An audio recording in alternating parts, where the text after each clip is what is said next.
there's likely to be a fourfold increase in the demand for critical metals and minerals over the course of the next decade. So we're creating a rare earth magnet supply chain between Quebec, between Canada and Germany. There is no doubt anymore Trump's tariffs have pushed America's closest neighbor, Canada, to turn toward Europe. When Donald Trump slapped a 35% tariff on Canadian exports outside COSMA this August, the expectation was clear. Canada would bend. Instead, Mark Carney flipped the script. He scaled back some counter-tariffs while keeping steel, aluminum, and autos protected, signaling that Canada would not give away its leverage. That shift opened the door to something larger. Rather than fight Washington blow for blow, Ottawa turned to Europe, using its vast reserves of copper, lithium, and rare earth minerals to build new alliances. What began as a tariff assault quickly evolved into a story of how Canada could outplay Trump by turning resources into power. Now Germany has been amongst the leaders in beginning that diversification away from China, particularly China and Russia. Canada can play a role in accelerating that diversification. Germany has been amongst the leaders in beginning that diversification away from China, particularly China and Russia. Canada can play a role in accelerating that diversification for Germany and for Europe. To deepen cooperation on critical minerals, the raw materials that power everything from electric vehicles to wind turbines. Under the Comprehensive Economic and Trade Agreement, Canada already had preferential access to the European Union market. Carney used that framework to accelerate new projects in copper, lithium, and rare earths. For Germany, the timing was critical. Since cutting energy ties with Russia, Berlin has been searching for secure supply chains. For Canada, the partnership provided not only an economic outlet, but also a political counterbalance to Trump's tariffs. Instead of depending solely on the US market, Canada was locking in opportunities across the Atlantic with Europe's largest economy as a new anchor. What turned headlines into substance were the deals signed on the ground. In Berlin, Carney announced that Troy Gold, a Canadian mining company, secured a long-term copper supply contract with Arabis a German smelting and recycling group. In Quebec, Tornat Metals entered into an agreement with VAC, one of the global leaders in rare earth magnets. This created a direct Canada-Germany supply chain for magnets essential to clean energy and defense industries. At the same time, RockTech Lithium, a Canadian-German company, advanced a new lithium arrangement to support Europe's decarbonization plans. These transactions showed that Canada was not just making declarations, but building the physical trade flows that could sustain a rare earth alliance. Industry experts note that global demand for critical minerals is expected to quadruple by 2035, according to the International Energy Agency. By acting early, Canada positioned itself as a secure supplier for Europe at a moment when the United States was driving uncertainty with new tariffs. What Trump used as a blunt instrument, Ottawa turned into leverage. Donald Trump helped us get here. A lesson that our partners to the south, the Americans have learned about the vulnerabilities in the rare earth. Trump helped us get here. A lesson that our partners to the south, the Americans, have learned about the vulnerabilities in the rare earth magnet supply chain. And so we need to move quickly. Minerals and strengthening ties with Germany and the wider EU. Carney showed that Canada is not simply reacting to Washington's pressure. It is setting its own course. This strategy also gives Canada more influence in its dealings with the United States. Trump may dominate headlines with new tariff threats, but Canada controls assets that Washington and its allies cannot ignore. Copper, lithium, and rare earth magnets are at the heart of the next-generation economy, and Canada is turning them into instruments of national strength. In this round of trade confrontation, Ottawa did more than withstand pressure. It shifted the board entirely. The message is clear. Trump can raise tariffs, but Canada now holds something more valuable: the trust of partners and the resources to power the future. Canada's counter-tariffs on steel, aluminum, and autos will remain in place. But as of September 1st, tariffs on all the US goods that are KSMA compliant will be removed. Canada has a lot of cards, their most important customer in critical industries. In Washington and Ottawa, Canada's counter tariffs on steel, aluminum, and autos will remain in place. But as of September 1st, tariffs on all the U.S. goods that are CUSMA compliant will be removed. Canada has a lot of cards. Their most important customer in critical industries. comply with the USMCA. Countermeasures on steel, aluminum, and automobiles remain in place. Some read this as a retreat. The better reading is a tactical reset designed to narrow the fight to the sectors that matter most. Right. And look, the Prime Minister, I think I saw in the news conference, answered the question that because we believe there is an opportunity in the coming weeks to come to a bilateral deal with the United States that will put us in a better position than we're in this evening. Trade Minister Dominic LeBlanc insists Canada is not surrendering leverage. On the contrary, he stressed... Right. And look, the Prime Minister, I think I saw in the news conference, answered the question that because we believe there is an opportunity in the coming weeks to come to a bilateral deal with the United States that will put us in a better position than we're in this evening. Beyond trade flows, Canadian pension funds hold more than $1 trillion US in American assets and could expand those investments by another $100 billion annually. On top of that, Canada's role in energy and minerals cannot be understated. The United States still relies on Canadian oil for nearly 4 million barrels per day and on Canadian uranium for over a quarter of its supply. These are not minor statistics. They are central to North America's economy. By narrowing its counter-tariffs, Ottawa is not discarding leverage. It is consolidating around the tools that matter most, the ones Washington cannot easily ignore. This shift has triggered a debate. Critics argue that Canada is giving in too quickly, pointing to earlier concessions on the digital services tax, on defense commitments, and even on border enforcement. They worry that every concession emboldens Trump to ask for more. Yet, a growing number of independent voices see it differently. Former finance advisors and political analysts describe the move as a good step, even a necessary one. Their reasoning is anchored in the lived experience of Canadian households and small businesses. Tariffs have raised costs on food, clothing, and basic imports. Removing them eases the squeeze on families already dealing with inflation. The Canadian Federation of Independent Business reported 2 years ago that retaliatory tariffs were hurting medium and small firms the most. Now, many of those same businesses may finally feel some relief.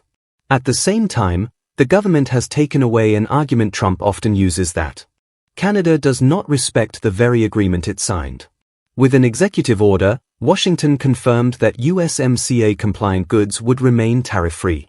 By aligning with that order, Ottawa strengthens its credibility rather than weakening it. The true test lies in the sectoral tariffs that remain untouched.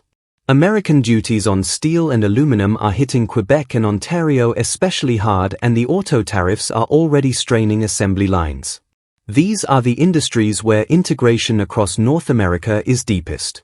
They are also the areas where Trump's position is toughest. For decades, he has argued that automobiles should be built inside the United States and nowhere else. That belief will make the auto file the most contentious of all. Still, Canada has not walked into the room empty-handed. Its energy exports underpin U.S. electricity grids and refineries. Its minerals are essential for new technologies. Its role in continental supply chains gives it a weight that no executive order can erase. By lifting tariffs on USMCA goods, Carney has lowered tensions at home, reduced costs for consumers, and cleared the table for focused negotiations on the sectors that matter most. Trump remains the dominant figure, but Canada has chosen patience and preparation over escalation. The contest is now set between Trump's pressure politics and Carney's strategic patience. The outcome will shape not only the next stage of US-Canada relations, but the foundation of the North American economy itself. This is the effect of Donald Trump's tariffs. I'm going to show you a pretty bad one right here. This is on child's clothes. You can see they ripped off the bottom. That's what it's supposed to look like. $6.98. These are up to $108 now. That is a $4 increase. In the early hours of August... This is the effect of Donald Trump's tariffs. I'm going to show you a pretty bad one right here. This is on child's clothes. You can see they ripped off the bottom. That's what it's supposed to look like, $6.98. These are up to $10.98 now. That is a $4 increase. Depression. Canada was already on his list. Since August 1st, a higher tariff tier has applied to Canadian goods outside USMCA rules, part of a broader offensive that also targeted the European Union, India, Brazil, and Mexico. The intent was straightforward. Hit multiple partners at once and extract faster concessions. But as the weeks unfolded, the strain began to boomerang back on the US economy. Prices are starting to rise for American consumers as President Donald Trump's sweeping tariffs on nearly all imported goods are kicking in. The price shock came from the package as a whole, not just Canada. According to Cox Automotive, new car prices are projected to climb. Prices are starting to rise for American consumers as President Donald Trump's sweeping tariffs on nearly all imported goods are kicking in. Mexico-built models.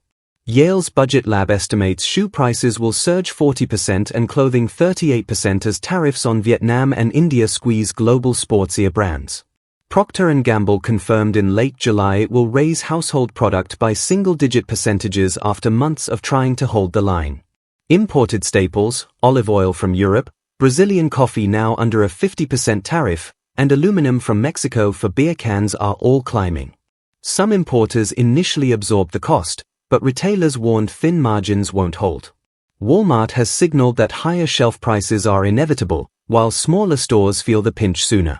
Inflationary pressure is now combining with Trump's push for lower interest rates, raising concerns over a double whammy on consumer prices. With the looming threat of US President Donald Trump's tariffs, a buy Canadian movement has picked up across the country. You may have noticed it when you go into grocery stores or supply shops, a tag that tells you if the product you're about to pick up is made in Canada. As the global tariff wave began to push up costs in the United States, Ottawa seized the moment to strengthen its... With the looming threat of U.S. President Donald Trump's tariffs, a Buy Canadian movement has picked up across the country. You may have noticed it when you go into grocery stores or supply shops, a tag that tells you if the product you're about to pick up is made in Canada. Not just by corporations, but by lawmakers in Washington. And I still have to get a Kenneth Campbell suit that's put that Canadian flag on that's not being manufactured here, misleading the people. They're going to rip that label off, encourage people to buy Made in Ontario, Made in Canada soup. At home, Ontario Premier Doug Ford amplified the strategy. His push for clear origin labeling and his public criticism of... And I still have to get a can of Campbell soup that's putting that Canadian flag on, that's not being manufactured here, misleading the people. They're going to rip that label off, encourage people to buy Made in Ontario, Made in Canada soup. Interests. Meanwhile, Canada accelerated trade diversification toward the EU, UK, and Mexico, reducing dependence on the US market precisely as American import costs were climbing. The combination of targeted tariffs, domestic unity, and new trade channels turned a defensive posture into a calculated offense, allowing Canada to press its advantage. While Trump faced growing economic pressure at home, Trump began August with an aggressive trade play, expecting quick compliance from partners. Instead, his global tariff web has spread economic pressure across US industries and households. While Canada has held steady by maintaining its countermeasures, reinforcing domestic production, and diversifying export markets, Ottawa has positioned itself as an active player, not a subordinate. The contest is now a measured standoff. The US wields market scale. Canada holds supply chain and resource leverage. The final outcome remains uncertain, but one fact is clear. The tariffs designed to force Canada into retreat have instead created a more balanced battlefield where Ottawa can negotiate from strength and shape the terms of the next move. We can give ourselves far more than anyone can take away. We're building this great country. I just met with the Premier of Building BC, Building Canada, building in a Canadian way, are building sustainably, building together, building positively, and that's what we're going to do. And yes, we will come to something with the Americans, something constructive with the Americans. We can give ourselves far more than anyone can take away. We're building this great country. I just met with the Premier, Building BC, Building Canada, building in a Canadian way. Building sustainably, building together, building positively, and that's what we're going to do. And yes, we'll come to something with the Americans, something constructive with the Americans. He turned attention inward toward building economic strength from within. And we can do so through our leadership in clean energy, in critical minerals, and in the intelligence infrastructure of the AI revolution. Rather than matching Trump's aggression, Carney emphasized long-term strategy. He doubled down on Canada's potential as a clean energy and critical minerals leader. While others debated... And we can do so through our leadership in clean energy, in critical minerals, and in the intelligence infrastructure of the AI revolution. Canada is home to some of the largest reserves of critical minerals in the world. We have lithium, nickel, cobalt, copper, and rare earth elements. They're all widely available here. That response may prove more powerful than any tariff. Canada holds large reserves of lithium, cobalt, nickel, copper. Canada is home to some of the largest reserves of critical minerals in the world. We have lithium, nickel, cobalt, copper, and rare earth elements. They're all widely available here. Exceeded 70 billion Canadian dollars. But most critical minerals are still underground or underdeveloped. Only half of current mines are Canadian-owned, and less than a third of refineries operate domestically. This imbalance is what Carney's government is now racing to correct. With the global demand for rare earth magnets expected to more than double by 2035, Canada is positioning itself not just as a raw exporter, but as a complete supply chain partner. This is more than a mineral boom. It's a bargaining chip, especially as the US struggles to secure alternative sources. I'd like to buy minerals on Russian land too if we can. The rare earth. They have very good rare earth also. They both do. I would say that now escalating trade tensions between the two countries have forced the US to seek to develop a domestic supply chain. After China enacted stringent export controls of rare earths. I'd like to buy minerals on Russian land too, if we can. The rare earth, they have very good rare earth also. They both do, I would say that. Now, escalating trade tensions between the two countries have forced the U.S. to seek to develop a domestic supply chain after China enacted stringent export controls of rare earths back in April. After Trump's second-term tariffs hit 145% in April, China retaliated by restricting exports of heavy rare earths, materials used in U.S. defense and technology. Tesla and Ford saw disruptions. Suzuki halted production. In that context, Canada stands out. It's a stable, democratic neighbor with abundant resources, but now also burdened by U.S. tariffs. The contradiction is hard to ignore. Washington needs what Ottawa has, but seems unwilling to admit it. Carney's strategy is clear. Use the pressure not to cave, but to transform. Bill C-5, known as the One Canadian Economy Act, aims to reduce regulatory delays that often stall mining projects for over a decade. It also sets the groundwork for refining capabilities within Canada, a step that would reduce dependence on Chinese processing. Company like Electrovia is already showing what's possible. Electrovia exports high-performance lithium-ion batteries to Japan and the US. This early example could become the template for a reindustrialized mineral-powered Canadian economy. Trump's tariff-first strategy seeks quick political wins, but the risks of alienating Canada are growing. If the US loses access to Canadian minerals, it risks bottlenecks in EV production, AI hardware, and even military supply chains. The Department of Defense has already invested over $500 million in domestic rare earth supply initiatives, including a $400 million package for MP materials, just to reduce dependence on China. But these efforts will take years. In the meantime, Canada remains America's most viable near-term partner. And Carney knows it. By refusing to retaliate impulsively, he's repositioning Canada as a mineral power, not just for domestic growth, but for strategic leverage. Because in the long run, you don't win a trade war by shouting louder. You win it by becoming indispensable.